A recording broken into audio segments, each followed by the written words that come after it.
I only ordered for family, Margaret said, smiling as if she were handing out blessings instead of plates. The table laughed. My plate stayed empty. Across the linen, Matthew lifted his glass and told me not to start. I did not say a word. I just counted the stakes and tried to remember when I stopped feeling like a person at this table. My name is Elena Parker. I am 32, and I have been married to Matthew Carter for 8 years. We met on a Tuesday night in a community college literature class, two people who thought poems could fix the pieces of the world. I was working full-time as a junior accountant for a regional shipping company. Matthew was finishing his graduate work in urban planning at the State University. He told me I made him want to be better. For a while, I believed him. We rented a quiet apartment on the edge of Charlotte, the kind with a balcony that rattled when the rail slid past. We bought a second-hand couch and called it a start. I learned the soft rhythm of our life together. Grocery lists written on envelopes, Sunday laundry, cheap red wine and library books stacked on the nightstand. In those early months, Matthew would kiss my temple and whisper that my work ethic humbled him. Then I met his family. His mother, Margaret, wore perfume that arrived in the room before she did. His father, Charles, had a handshake like a receipt, waiting to be checked. His sister, Rebecca, was 2 years older and cheerfully unemployed. Margaret looked me over and said she expected someone taller. Charles asked where I had completed my 4-year degree. I told him I had taken my associate courses while paying bills at 18. He nodded in a way that felt like a verdict. I told myself none of it mattered. Love would soften sharp edges. Family would warm to me once they knew me. For a while, Matthew defended me.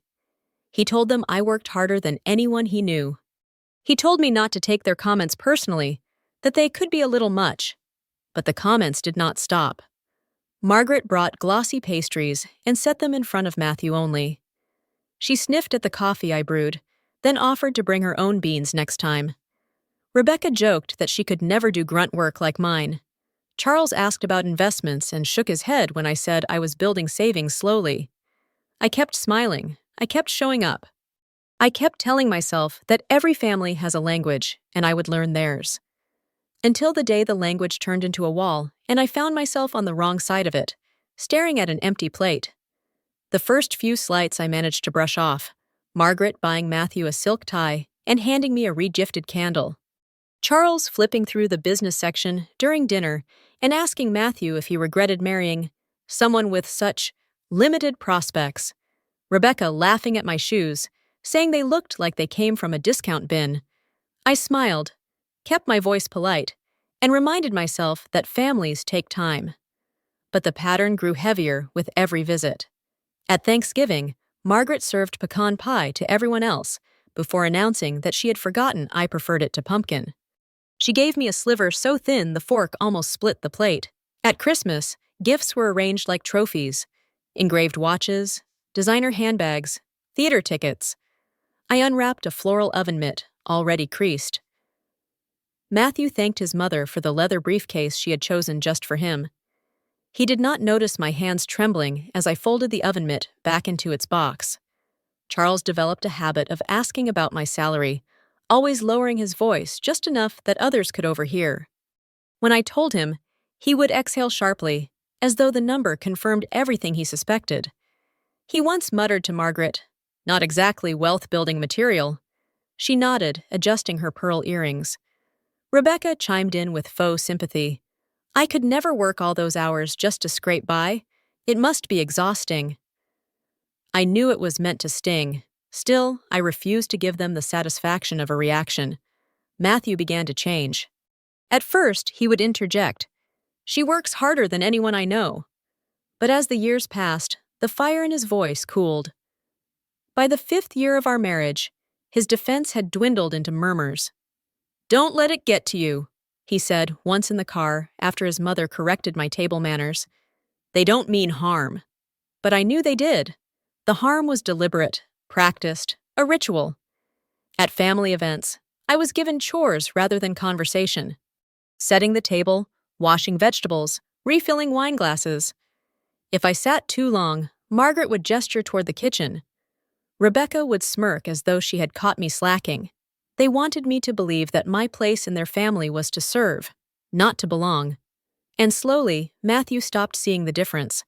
When I tried to tell him how isolated I felt, he shrugged. That's just how my parents are. Don't overthink it. I began to realize that every smile I forced was another thread binding me to a role I had not chosen.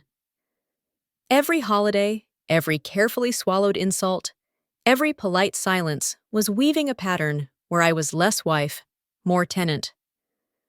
I wanted to believe Matthew still saw me as his equal, but the way he looked at me now, distracted, impatient, almost apologetic, made me wonder if he had begun to believe their version of me too. It was in our 6th year of marriage that the mask finally slipped. Margaret announced a family trip to Lake Crescent, a cabin she described with the same pride as though she had built it herself. "Bring your hiking shoes, Elena," she told me on the phone, her tone clipped, but unmistakably directive. I packed carefully, imagining mornings by the lake, evenings roasting marshmallows. For once, I let myself believe maybe this was her way of including me. Matthew and I drove to his parents' house, luggage stacked in the back seat. When we arrived, Charles was loading coolers into the SUV. Rebecca was laughing with Margaret about which rooms she planned to claim. I carried our bags inside, slipped into the restroom before we set off. When I came out, the driveway was empty. The SUV was gone. The sound of gravel crunching faded into silence. I stood in the doorway clutching my tote bag, confusion prickling into panic. Matthew had left with them. No call, no text, no explanation. Just gone. I waited 20 minutes before my phone buzzed. It was Matthew. His voice was casual, as if nothing had happened. "Mom thought it would be better if it was just family this year," he said. "Family?" My throat went dry. "Matthew, I'm your wife." There was a pause on the line before he answered. "Yeah, but you're not blood." The words hit harder than a slap. I sank onto the porch step, staring at the driveway as though they might turn back. They didn't. That night I sat alone at home, my suitcase still zipped, untouched. My phone lit up with pictures Rebecca posted, smiles by the fire pit, wine glasses raised, captions dripping with inside jokes. Matthew was in the photos, arms looped around his sister, his mother leaning on his shoulder. My stomach clenched. It wasn't the betrayal of being excluded. It was the ease with which they erased me, as though I had never existed in their circle at all. The cabin incident carved something raw inside me. I started keeping track. Every bill, every receipt, every bank transfer I made. Matthew had been fired from his job 2 months earlier, something he tried to downplay as a temporary break. I covered rent, utilities, and groceries while he sat at his laptop sending applications into the void. He never told his parents the truth. He let them believe he was the golden sun carrying me. I stayed quiet, but a part of me hardened. Their language was clear. Margaret and Charles believed family meant bloodlines. Matthew believed it too. But I began to learn a different language, one that spoke in evidence, in paper trails, in the kind of truth that doesn't vanish when someone laughs at your expense. The following summer, the Carters announced their annual family gathering. It was always held in August, a luncheon with cousins and distant relatives flying in from across the country. Margaret treated it like a coronation, with endless planning and an obsessive need for everything to appear flawless. She called me the night before. "Elena, you'll help with preparation. Guests expect a certain standard," she said, her voice honeyed but heavy with command.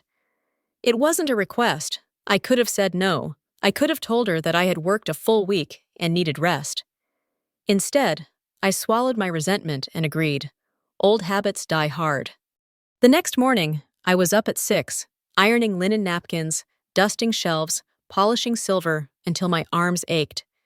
The kitchen felt like a battlefield. I chopped vegetables, marinated chicken, and arranged hors d'oeuvres.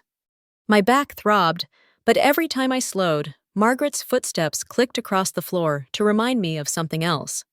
"Don't forget to wipe the glasses. Make sure the sauces stay warm. The tablecloth must be wrinkle-free." Meanwhile, Matthew lounged on the patio with his parents, sipping espresso as if nothing needed to be done. Charles read the paper, Margaret sipped her cup, and Matthew scrolled through his phone. They did not once ask if I needed help. Around noon, Rebecca floated in, dressed in a silk blouse and carrying nothing but her phone.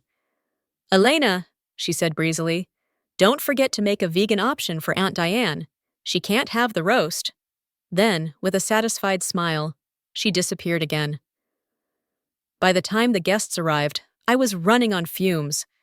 The house filled with noise, laughter, and perfume. Relatives hugged Margaret and Charles, congratulating them on hosting such a splendid event. No one asked who had actually ironed every napkin or set every fork. I forced a smile, ushered guests to their seats, poured drinks, and reheated trays. My body screamed for a break. When the last platter was carried out, I finally lowered myself into a chair at the far end of the long table. That was when Margaret stood, her face glowing with pride. She tapped her glass lightly with a spoon, silencing the chatter. "I have a special surprise," she announced, her voice syrupy sweet. "Something just for family." The words sent a cold shiver through me. I knew her well enough to sense when she was about to perform. Her eyes flicked to me, just briefly, but enough. She was setting the stage for something, and I was certain I would not like the role she had chosen for me. She disappeared into the kitchen. Moments later, she returned with a silver tray balanced elegantly in her hands. On it were perfectly seared filet mignons, juices glistening under the chandelier. The smell filled the room. Margaret smiled as she placed one plate in front of Charles, then Rebecca, then Matthew, and continued down the line. There were 7 plates. I quickly realized only 6 had been served. One seat, mine, had been skipped. For a moment, I thought maybe Margaret had made a mistake.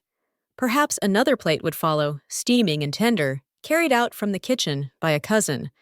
But when she set the last fillet down and straightened with a satisfied smile, I understood. There was no mistake. Gasps and murmurs rippled softly through the table. The scent of butter and herbs clung to the air, taunting me. My plate sat empty in front of me, nothing but the remnants of roast chicken I had carved hours earlier. "And for dessert," Margaret continued, lifting a pristine white box with a flourish, "I ordered French tarts. Imported, of course, just for the family." A chorus of claps and laughter followed. The box was opened to reveal glossy fruit glistening under delicate pastry. Plates were passed. Silver forks clinking against porcelain, but not toward me. My hands remained folded in my lap. The silence stretched like an invisible wire, tightening around my chest. Finally, Aunt Diane, seated across from me, tilted her head and asked, "Margaret, didn't you prepare something for Elena?" Margaret didn't even blink. She gave a dismissive laugh. "Oh, I only ordered for family." The words cut through me. I felt every eye shift in my direction, curiosity and discomfort mingling in the room. My pulse pounded in my ears. I turned to Matthew. "Am I family or not?" He didn't look at me. He cut into his steak, chewing slowly, as though the question didn't exist. "Matthew," Aunt Diane pressed gently, "your wife asked you something." Finally, he set his fork down. His expression was tight, more annoyed than surprised. "Don't do this, Elena." "Not here, not in front of everyone."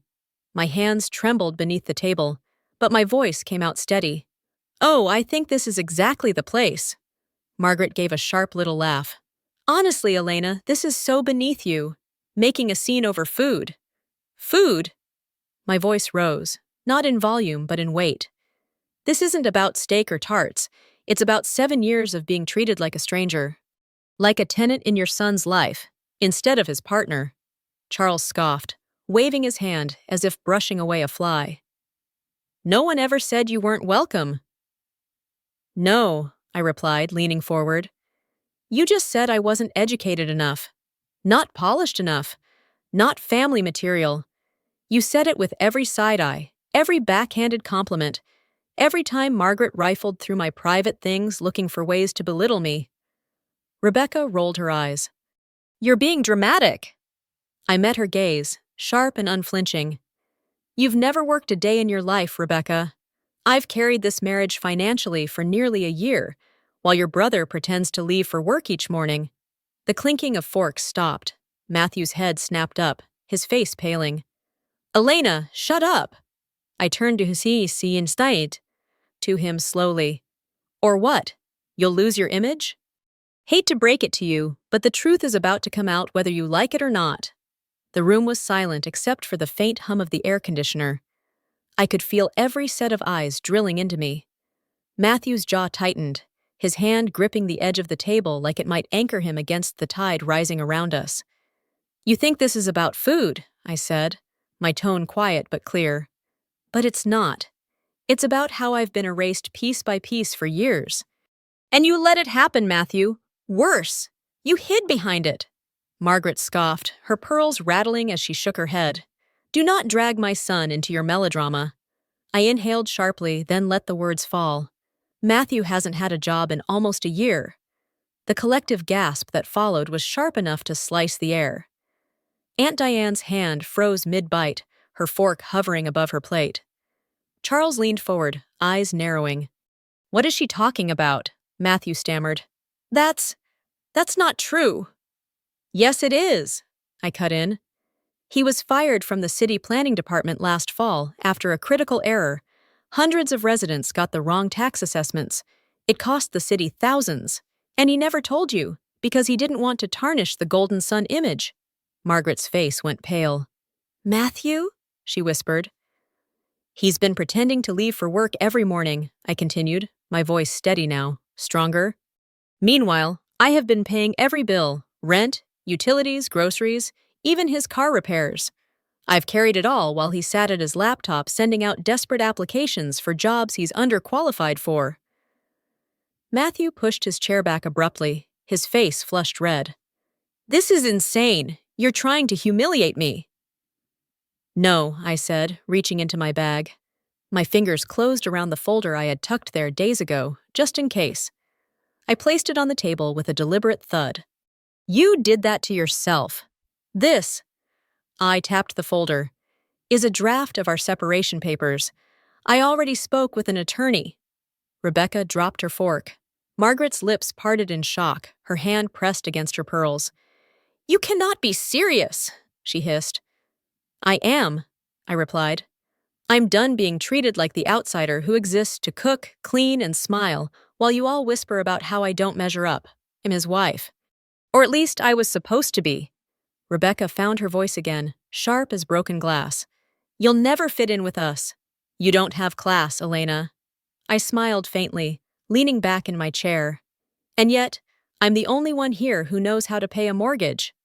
Margaret slammed her glass down. "You think this makes you superior?" "No," I answered calmly. "It just makes me free." For a long moment, no one moved. The only sound was the ticking of the grandfather clock in the hall. I rose slowly, sliding the folder back into my bag. My chair scraped softly against the hardwood floor. "I'm sorry you had to see this," I said, looking at Aunt Diane. "But I won't keep pretending." Margaret's voice cracked like a whip. "Sit back down, Elena. You are making a fool of yourself." "No," I replied, meeting her gaze evenly. "I've spent years being quiet while you humiliated me. Today is not one of those days." I turned and walked toward the kitchen. The weight of every eye followed me, but no one spoke. Not even Matthew. I lifted my purse from the hook by the door, adjusted the strap over my shoulder, and stepped back into the dining room. "I'll be sending the official papers this week," I said, my voice calm, final. "Goodbye." The silence that followed was heavier than any argument. I walked out to the driveway, the August sun blazing on my skin, and climbed into my car. No one chased me. No one called my name. The only sound was the engine turning over and the gravel crunching beneath my tires. That evening, my phone rang. It was Aunt Diane. "Elena," she said softly, "you need to know something. You weren't the only one who saw what happened today. The family was appalled." Apparently, after I left, whispers filled the room. Cousins who had remained silent at first began voicing their disgust. One nephew stood and said, "You don't starve someone and call it tradition." Diane told me Margaret tried to defend herself, but no one was listening. Within an hour, Half the relatives had excused themselves early. The fallout came quickly. Margaret and Charles were politely uninvited from 2 weddings later that fall. Rebecca, who used to brag that she was welcome everywhere, stopped receiving invitations altogether. Their reputation, the image they clung to so tightly, was unraveling thread by thread. Back at home, Matthew tried to minimize everything. "People divorce over cheating," he said bitterly. "Not over lunch." He poured himself whiskey, his voice heavy. "You're overreacting." But he knew better. He had seen the look in my eyes when I placed the folder on the table. He knew I was done. I stayed busy. I accepted the promotion I had been offered months earlier, finance coordinator for the regional office. The role came with a full salary bump, benefits, and the possibility of relocation. I didn't tell Matthew. Why should I? While he sat on the couch, scrolling endlessly, I packed small boxes, organized my files, and prepared for a future without him. The house no longer felt like ours. It felt like a waiting room, and the waiting was nearly over. The day of mediation arrived sooner than I expected. September sunlight poured through the courthouse windows, bright and merciless. I wore a navy suit, hair tied back, folder in hand. Matthew showed up in a suit that was too tight, his tie crooked. He avoided my eyes as we sat across from each other at the long wooden table. My lawyer didn't need to say much. The papers spoke for themselves. Months of bank statements, rent receipts, utility bills. Every figure highlighted the same truth. I had carried the weight of our marriage alone, while he hid behind silence. Matthew shifted uncomfortably as each page was laid out. His parents weren't there to defend him this time. When the mediator asked if we wanted to make final comments, Matthew finally raised his head. His eyes were red, his voice cracked. "I can't believe you're doing this to me." I stood, gathering my papers. "No, Matthew, I can't believe you did this to me." For years. The session ended quickly. Our marriage, once filled with quiet promises and Sunday routines, ended in a stack of signatures and a heavy silence. But for the first time, the silence didn't suffocate me. It felt earned. That night, I didn't celebrate. I ordered Indian takeout, set it on my kitchen counter, and ate slowly. The food tasted warm, grounding, like the beginning of something instead of the end. I slept 12 hours straight without waking once to the sound of his footsteps or his sighs. In the weeks that followed, Margaret tried to repair the family's image. She sent me an email filled with phrases like, "I'm sorry if you were hurt," and "We've all said things we didn't mean." I didn't reply. There was nothing left to salvage. I archived it, just as I had archived years of her slights. Instead, I focused on my future. The promotion required me to relocate to Raleigh. I found a bright apartment with a south-facing balcony and a dishwasher that didn't rattle. My coworkers sent me welcome baskets and plants. My new manager told me they had heard nothing but praise about my work.